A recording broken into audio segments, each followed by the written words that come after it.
Hello Kakinada. మన Kakinada JNTU grounds ఆపోజిట్లో అయితే మనకి కాశ్మీర్ కూల్ ఎగ్జిబిషన్ అయితే పెట్టడం జరిగింది. ఇది లోపల ఎలా ఉండబోతోంది ఏంటి అనేది ఈ వీడియోలో నేను మీద డిస్కస్ చేస్తాను, చూసేయండి. ముందుగా వచ్చేసి మనం ఎంట్రన్స్ టికెట్ అయితే తీసుకోవాలి. దీనికి 3 years దాటిన ప్రతి ఒక్కరికి కూడా 100 రూపీస్ అయితే ఛార్జ్ చేస్తారు.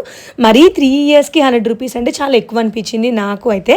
స్టార్టింగ్ మనకి ఇలా కేవ్ లాగా ఎంట్రన్స్ అయితే ఉంటుంది.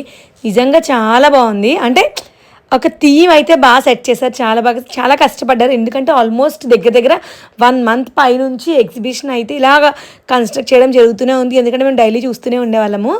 అండ్ చాలా కష్టపడ్డారు ఇదంతా కట్టడానికి. అండ్ ఇప్పుడు వచ్చేసి మనం లోపల ఇదంతా ఎంట్రన్స్ అనమాట. అంతా కూడా ఇక్కడ ఫ్లక్సెస్ ఉంటాయి.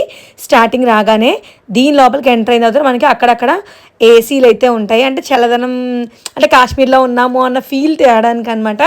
బట్ ఆ ఫీల్ అయితే అనిపించలేదు, కానీ ఏసీ ఫీల్ అని మాత్రం బాగా తెలిసింది. అండ్ ఇక్కడ డెకరేషన్ అది కూడా చాలా బాగా అనిపించింది. అండ్ ఫొటోస్ తీసుకోవడానికి కానీ వీడియోస్ తీసుకోవడానికి కానీ మంచి లొకేషన్ అనమాట ఇదంతా కూడా. అండ్ ఇక్కడ నుంచి జస్ట్ మనం కొంచెం ఎదురుకి వెళ్ళిన తర్వాత ఒక హట్లా వేశారు. అండ్ ఇక్కడ ఏంటి అంటే జస్ట్ ఏం లేదు, ఆ హట్ లోపలికి వెళ్ళడానికి దానికి ఏం లేదు, కానీ బట్ అటు నుంచి మనం వ్యూ చూడొచ్చు. ఏంటి అంటే ఒక వాటర్ ఫాల్లా ఫ్లోట్ అవుతున్నట్టుగా పెట్టారనమాట. ఆ వ్యూ మనకి బాగా కనిపిస్తుంది. అండ్ పిల్లలు అయితే బాగా అట్రాక్ట్ అవుతారు. అండ్ ఫొటోస్ తీసుకోవడానికి కూడా ద బెస్ట్ ప్లేస్ అని చెప్పచ్చు. ఇది చాలా బాగుంది. అదిగో చూడండి, చాలా బాగా అనిపించింది నాకైతే. కలర్స్ అన్నీ వాటి మీద చేంజ్ అవుతూ. అండ్ ఇక్కడ నుంచి మనం ఇంకొంచెం టర్న్ తీసుకుంటే ఇక్కడ మనకి ఈ బ్రిడ్జ్ దాటిన తర్వాత కాశ్మీర్లో ఉండే మనకి యాపిల్ ట్రీస్ అయితే ఎలా ఉంటాయో అలా చూపించారనమాట ఇక్కడ.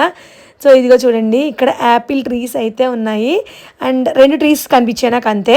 ఆ 2 ట్రీస్లో ఇదిగోండి మొత్తం అంతా కూడా అంటే ఒరిజినల్గా ఉన్నట్టు అనిపించింది ఇది మాత్రం నాకు చూడడానికి.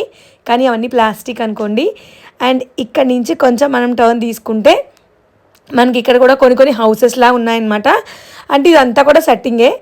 అండ్ దీని లోపల అయితే ఏం లేదు, జస్ట్ మనం బయట నుంచి ఫొటోస్ తీసుకోవడానికి మాత్రమే ఇదంతా కూడా. అలా ముందరకు వెళ్ళే కొద్దీ ఇంకొక 2-3 హౌసెస్ ఇలా సెట్టింగ్ లాంటివి కనిపిస్తూ ఉంటాయి. దాంతోపాటు మనకి స్నో పడుతున్నట్టుగా ఒక స్ప్రేలా కూడా వదులుతూ ఉన్నారనమాట. జస్ట్ అది కూడా మీకు నేను చూపిస్తాను. అండ్ కాశ్మీరీ ఎగ్జిబిషన్కి మీరు వచ్చారా? వస్తే నాకైతే కామెంట్లో తెలియజేయండి మీకు ఎలా అనిపించింది ఏంటి అని. నాకైతే 100 రూపీస్కి ఇదంతా వర్త్ అంటే నాకైతే వర్త్ కాదని అనిపించింది. లోపల కూడా చాలా చిన్నగా ఉంది, స్పేషియస్గా అంత లేదు. అండ్ నెక్స్ట్ లోపల ఏమేమి ఉన్నాయి ఏంటి అనేది నెక్స్ట్ వ్లాగ్లో అయితే చెప్తాను, చూసేయండి. బట్ ఈ వ్లాగ్ ఇక్కడ మీకు నేను ఎండ్ చేస్తున్నాను. అండ్ లోపలది మీకు ఎలా అనిపించింది ఏంటి అనేది నాకైతే కామెంట్లో తెలియచేయండి. సో ఇదిగోండి, ఇక్కడ మీకు స్ప్రే అనేది ఎలా అవుతుంది, ఎలా మన మీదకి పడుతుంది అని చూపిస్తాను. అదిగో చూడండి, అలా అన్నమాట. మరిన్ని వ్లాగ్స్ కోసం ఛానల్ని సబ్స్క్రైబ్ చేయడం అయితే అస్సలకి మర్చిపోకండి.